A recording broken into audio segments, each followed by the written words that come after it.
नमस्कार, प्रणाम। हम हैं नेहा निहारिका यानी कि आपकी भाभी जी, और आज हम फिर से निकल गए हैं एक बार मैदान में। अब देखिए कि जातीय आर्थिक सर्वेक्षण का रिपोर्ट तो आ गया और उसमें जो है ये बताया गया है कि किस जाति के कितने लोग सरकारी नौकरी कर रहे हैं, किस जाति के कितने लोग गरीब हैं।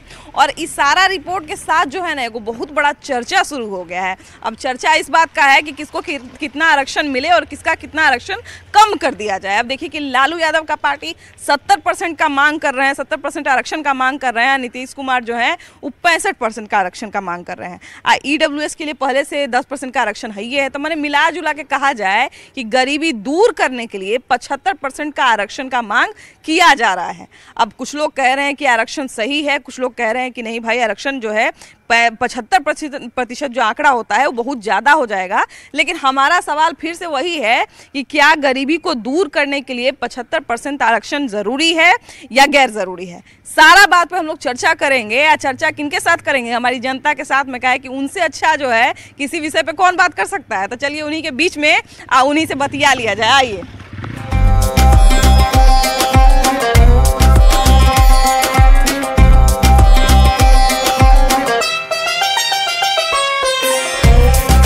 आएंगे 75% का आंकड़ा जो होता है वो काफी बड़ा आंकड़ा होता है।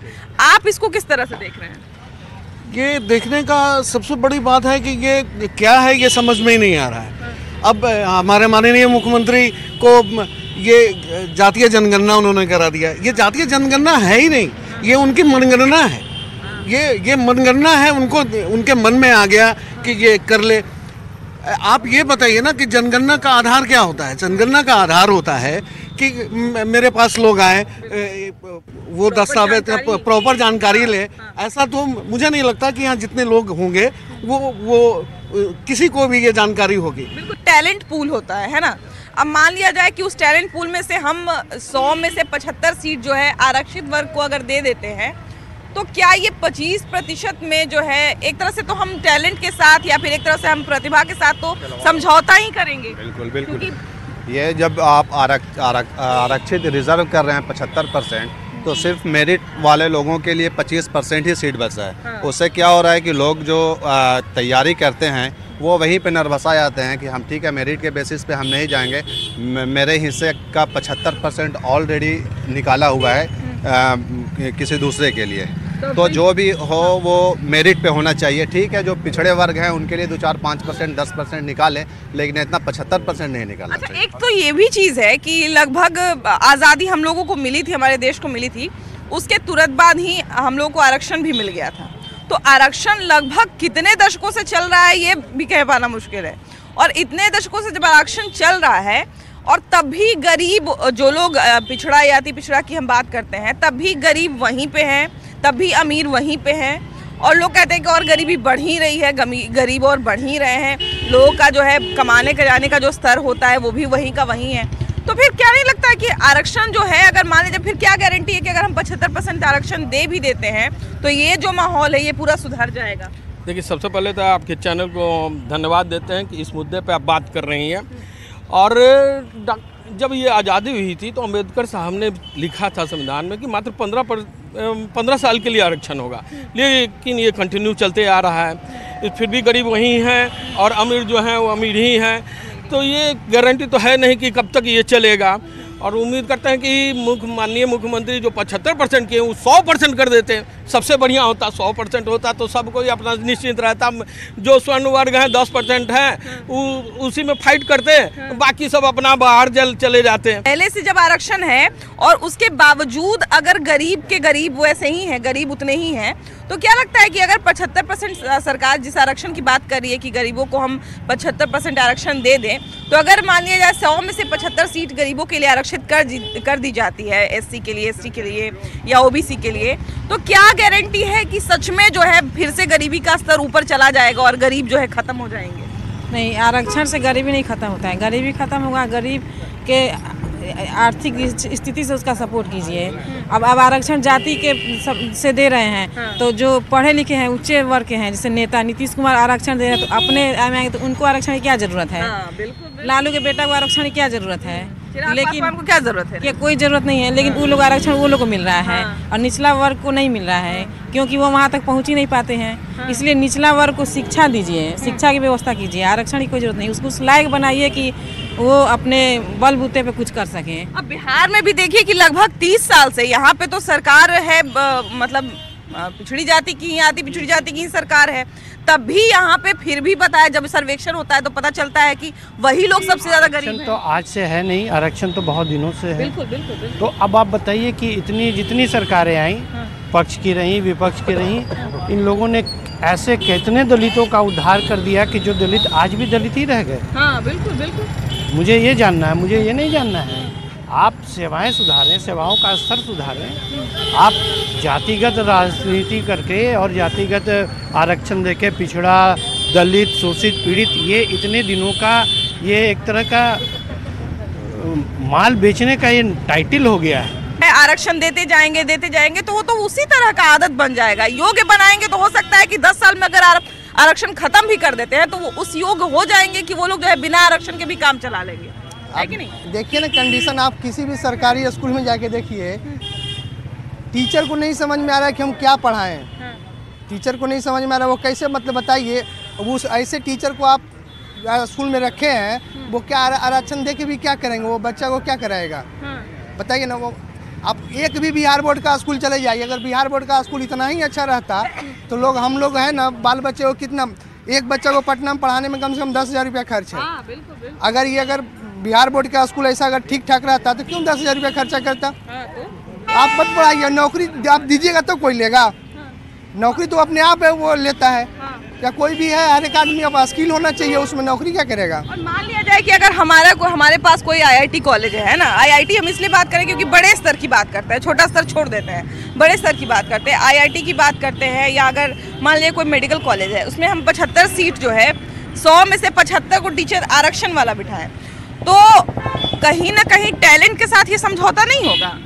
टैलेंट के साथ धोखाधड़ी होगा। जैसे डॉक्टर बना दीजिए आरक्षण से, अब ऑपरेशन करे उसको नहीं आए, नेता लोग क्या है, अपने तो चले जाना है विदेश, इलाज तो गरीबों को करना है, मध्यम वर्ग को करना है, वो तो उनका तो गलत हुआ ना। अच्छा देखिए कि इलाज कराने भी वही वर्ग का लोग जाएगा, है ना, जिन लोगों को आरक्षण मिल रहा है, जिसके लिए आरक्षण हो रहा है वही इलाज कराने जाएगा, स्कूल में भी वही पढ़ेगा, और टीचर भी आरक्षण से ही बनेगा, तो क्या पढ़ाएगा? वैसा ही पढ़ाएगा, फिर तो वैसा ही स्तर बना रह जाएगा ना। हाँ, हमेशा आरक्षण की जरूरत होते रहेगा उन लोग को। देखिए कि सबसे बड़ी बात है कि यहाँ पे जो है बहुत सारे टैलेंटेड युवा जो हैं वो बैठे हुए हैं नौकरी की तलाश में, या पढ़ाई में उनको कॉलेज में एडमिशन नहीं मिलता है मेरिट के दम पे, और कहीं ना कहीं 75% आरक्षण की मांग की जा रही है कि SC ST OBC इन सब के लिए 75% आरक्षण कर दीजिए। ऐसे में क्या लगता है कि युवाओं को फायदा होगा जो संघर्ष कर रहे हैं अभी, या फिर इससे उनका कोई नुकसान है? दोनों पक्ष बता सकते हैं। बहुत नुकसान है, नुकसान ही नुकसान है। हम लोग मेहनत करते हैं, मतलब बोला जाता है कि आप लोग इतना साल से किए हैं, दबाए हैं, तब आपको दबाया जाएगा। मतलब हम लोग नहीं ना दबाए हैं, दबाए थे, जो दबाए थे वो चले गए। हम लोग पढ़ रहे हैं, कुछ हो नहीं रहा, वैकेंसी आता है, क्वेश्चन आउट हो जाता है, कुछ होता भी नहीं है। तो इस सब से हम लोग बहुत दूर हैं, पढ़ रहे हैं, हुआ नहीं हुआ ठीक। अच्छा, तो आरक्षण पे क्या आपको नहीं लगता है कि आप लोग, जैसे आपसे इसलिए पूछ रहे हैं क्योंकि आप लोगों के पास बहुत विजन है, युवा है आप लोग, अगर मान लिया जाए कि हम लोग सिर्फ आरक्षण पे ही जोड़ देते रहे, आरक्षण से ले आए, आरक्षण से टीचर भर दिए, उन्हीं के वर्ग के लोग जो है उस गरीब वाले स्कूल में पढ़ रहे हैं, क्योंकि जिस मोहल्ले में वो स्कूल है उसमें सिर्फ गरीब लोग ही रह रहे हैं, फिर ये लोग यही ना करेंगे कि लोग हो ही नहीं पाएंगे। योग्यता आज कह रहे हैं 50% चाहिए, कल कहेंगे 70 चाहिए, 75 की बात कर रहे हैं, फिर कहेंगे 80 चाहिए। मतलब यही पढ़ाएंगे, इन्हीं लोग का बच्चा पढ़ेगा, कुछ होगा नहीं, विकास तो होगा नहीं, आगे बढ़ेंगे नहीं, फिर कहेंगे कल 85 चाहिए। इसका विरोध होना चाहिए। इसका ये कि आप करना क्या चाहते हैं, आप ये सबों के साथ खिलवाड़ है। आरक्षण का विरोध नहीं है, 75% का विरोध है।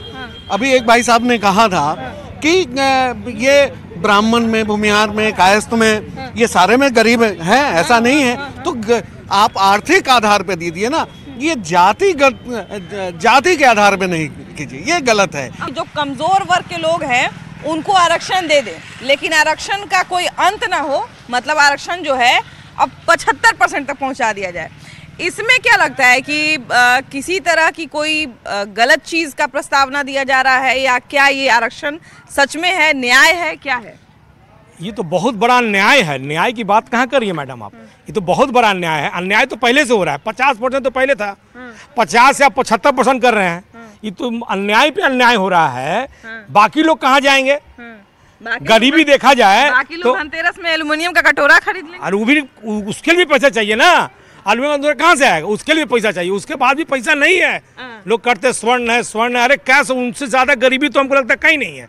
और ये जो रिपोर्ट कार्ड आया है अभी आप जाकर देखिए, जो बताते हैं स्वर्णों के पास सही में साइकिल नहीं है, जितना बैठ के पास 1.5-2 लाख की स्कूटी KTM बाइक हम देखते हैं कि मतलब जो आदमी हमारे यहाँ चाहे कहीं काम करने जाते हैं, रात में KTM बाइक लेके घूमते हैं, 2-2 लाख का गाड़ी। हम लोग का बच्चा साइकिल नहीं खरीद पा रहा है। खाली नाम काइस के नाम पे हम लोग बिके हुए हैं, सारा स्वर्ण बिका हुआ है। कितनी गरीबी है। धनी है जी, रिपोर्ट में निकला है कि आप लोग सबसे यही तो बड़ी बात है कि कैसे रिपोर्ट निकालें। हाँ, 4 आदमी को देख के रिपोर्ट निकाल दिए, बाकी लोग को भी जाना चाहिए ना। बाहरों निकलना कम कर दीजिए तनी। अरे बाहरों अब तो किडनैप हो जाएगा महाराज। इतना कर दिए, कितना हम लोग सरकारी नौकरी में है, कितना गलत आंकड़ा है। सरकारी नौकरी में इतना रहते तो आज हम लोग रोड पे रहते हैं। सबसे ज्यादा अगर कहीं भी अगर महामारी हो रही है तो स्वर्णों के साथ हो रही है। फॉरवर्ड को मतलब करके हम, मेरा जहाँ तो कहना सर ऐसा है ना मैडम, कहिए ना 100% आरक्षण कर दें और हम लोग को कटोरे दे दें, अरे वही मांगे। उनका नाम होगा कि बिहार के मुख्यमंत्री ने एक नया वर्ग बना दिया है, कटोरा वर्ग। बहुत बढ़िया लगेगा। अच्छा, लेकिन देखिए नीतीश कुमार का कहना है कि भैया जो जाति पिछड़ी हुई है या जिन जाति को आवश्यकता है, हम उनको जो है और आगे बढ़ाना चाहते हैं, इससे और उनको सहायता मिलेगा, क्योंकि ये वर्ग जो है बहुत गरीब है। तो हम लोग गरीबी को जो है आगे कर रहे हैं और हम लोग जो है गरीब को अमीर बनाने का प्रयास कर रहे हैं या गरीबी दूर करने का प्रयास कर रहे हैं, इसलिए हम लोग आरक्षण की मांग कर रहे हैं। पहली बात तो नीतीश बाबू को आपके माध्यम से ये कहना चाह रहा हूँ कि सबसे ज़्यादा गरीब कास्ट है। अगर सर्वे करें तो उनको पता चल जाएगा कि कास्ट कितने गरीब हैं। तो सर्वे किए तो उसमें बोले कि नहीं कास्ट सबसे अमीर। कहाँ किए हैं? वो तो अपना सर्वे किए हैं। कास्टों का सर्वे कहाँ किए हैं? कास्ट रोड पे उतरेगा तो उनका सर्वे सब गायब हो जाएगा। हाँ, हम लोग तो रोड पे उतरे नहीं ना है, लेकिन अब रोड पे उतरेंगे। कि आज़ादी के लगभग कुछ दिन बाद ही आरक्षण हम लोग को मिल गया था, उसके बावजूद भी गरीबी जो है वो वैसी की वैसी ही है। तो क्या गारंटी है, या सरकार के पास या समाज के पास क्या गारंटी है कि 75% आरक्षण के बाद ये परिदृश्य बदल जाएगा? देखिए, ऐसा है कि सबसे पहले तो ये देखना होगा, ये हम लोगों के लिए कोई हास्यास्पद या शर्म की बात नहीं है, ये सरकारों के लिए शर्म की बात है कि 76 साल के बाद भी आपको रिजर्वेशन का दायरा बढ़ाना पड़ रहा है। अम्बेडकर जी 10 साल के लिए आरक्षण दिए और उसको बढ़ाते 76 साल आज होने जा रहा है। अब सही बात बोली, तो आपकी विफलता है। बिल्कुल, ये तो विफलता है। तो इससे तो बेहतर है कि सरकार को ही हटा देना चाहिए। सारा राजनीतिक मुद्दा है और हाशिए पर लाने की तैयारी है। कायस्तों को यह बताया जा रहा है कि आप सबसे अमीर, हमको तो आज पता था, कल रात से तो 20 बार चचा से झगड़ा कर चुके हैं कि कोई जमीन उमीन दाब के रखे हैं क्या, हम लोग को नहीं बताए हैं। तो ये कैसे पता चल रहा है कि इतने जो सो हम लोग अमीर हैं, हम लोग को पता ही नहीं है। सही बात है, सब अपने अपने घर में यही बखेड़ा शुरू कर दिया होगा कि ऐसा कौन सा धन दवाए हुए जो अभी तक हम लोग को नहीं पता चल रहा है। और हम लोग सबसे ज्यादा अमीर है, ये हम लोग को खुद आज पता चल रहा है, हम लोग को तो पता ही नहीं था। सही बात है। अब तो मान लीजिए मजबूरियों सुनाने में नहीं बनेगा क्या लोग को, नहीं कि भाई हम लोग गरीब हैं। कोई मजबूरी नहीं है ना कि हम गरीब हैं। हाँ। लेकिन काश लोग ही समझ रहे हैं कि हम किस लेवल पे हैं। ये देखिए सबकी बात है। मान लीजिए कि हम ये नहीं कह रहे हैं कि सवर्णों को ये मिले, सवर्णों को वो मिले, या दलित जाति को ये ना मिले, या मतलब अल्पसंख्यक को ये ना मिले। हम ये कह रहे हैं कि अगर हम बात करते हैं कि एक टैलेंट पूल को हम देखते हैं ना, कि हमारे देश में हम लोग कहते हैं कि प्रतिभा का भी सम्मान होना चाहिए, है ना। प्रतिभा सबसे ज़रूरी है, प्रतिभावान लोग जो है सही जगह पे जाना चाहिए। अब मान लीजिए भैया कि कोई स्कूल में हम भर्ती निकाले, है ना, 75% सीट रिजर्व कर दिए। अब मान लिया जाए कि 100 में से 75 सीट अगर हम रिजर्व कर दिए, या 25% में अगर हम सिर्फ टैलेंट के बल पे लेते हैं, तो गुणवत्ता में गिरावट आएगा कि नहीं आएगा? गुणवत्ता के साथ समझौता होगा कि नहीं? बिल्कुल बिल्कुल, आपका सही कहना है। और हमारा भी यही सोच है कि आरक्षण एक वास्तविक में जो है, जो उसके लिए जो है जिनको ज़रूरत है, हाँ, मेन मुख्य जो है चीज़ है कि गरीबी जहाँ पर है वहाँ आरक्षण होना चाहिए। वास्तविक सभी जातियों में जो जहाँ गरीबी है उन लोगों को वास्तव में मिलना चाहिए। कि भैया ने कहा कि जो जितना गरीब है उसके हिसाब से उसको आरक्षण मिले, तो सरकार ने एक जातिगत सर्वे किया। जब भी जातिगत होगा तो उसे आपका होगा ये कि शिक्षित का पलायन होगा। शिक्षित वर्ग जो है यहाँ से पलायन ज़्यादा लोग होगा। क्यों होगा? क्योंकि आपको जो है यहाँ आरक्षण हो जाएगा जातिगत, जबकि आरक्षण सिर्फ आर्थिक आधार पर होना चाहिए। तो आर्थिक आधार पे तो उनका तो यही कहना है कि हाँ सारा जो भी करे सिर्फ आर्थिक आधार पे, जातिगत आधार पे करे ही नहीं, जाति उसमें आना ही नहीं, जाति आना ही नहीं जैसे चाहिए। इसमें भी बांटा गया है कि 20% एससी के रहे, नहीं होना चाहिए। सीधे 50% आर्थिक आधार पे कर दीजिए ना, सभी जाति के लोग रहेंगे उसमें, कोई विवाद नहीं होगा किसी को, किसी को कोई शिकायत नहीं होगा। नहीं, सबसे बड़ी बात है कि वही हमको लगता है कि समाज की जरूरत भी वही है, क्योंकि कोई जरूरी नहीं है कि गरीबी पे या अमीरी पे किसी कास्ट का ठप्पा लगा हुआ। नहीं मैम देखिए, हर जात में कास्ट वाइज में क्या होता है ना कि 22 लाख 25 लाख के गाड़ी पे घूम रहे हैं और निम्न कास्ट के हैं, उनको आरक्षण मिल गया। तो ये चीज नहीं होना चाहिए।